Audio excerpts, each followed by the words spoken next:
Sebanyak 20 penjahit besar lokal akan diikut sertakan dalam realisasi program seragam SD dan SMP gratis sebagai bagian dari upaya meningkatkan kesejahteraan masyarakat.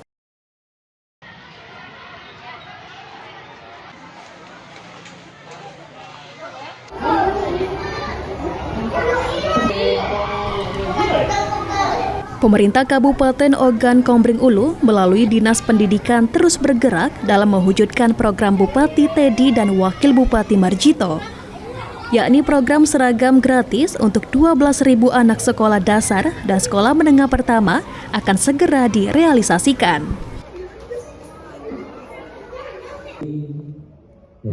Dalam mendukung percepatan program tersebut, setidaknya 20 penjahit lokal akan dilibatkan dalam penjahitan seragam gratis tersebut.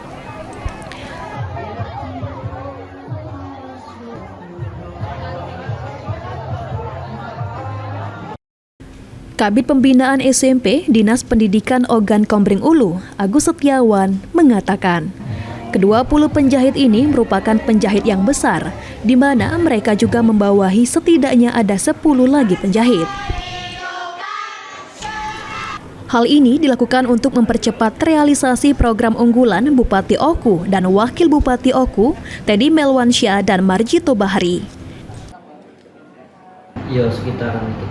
20 penjahit, namun yuk ibarat kata satu penjahit ada 5, ada 10, bukan penjahit 20. Iya, nanti dia bisa melibatkan ini ya. Satu penjahit ini ada barakat toko abadi katakan dengan 10 penjahit, 5 penjahit, 10 penjahit, 20 penjahit bukan itu maksudnya masih banyak lagi penjahitnya. Maka memungkinkan menyelesaikan dengan 12.000 itu. Iya.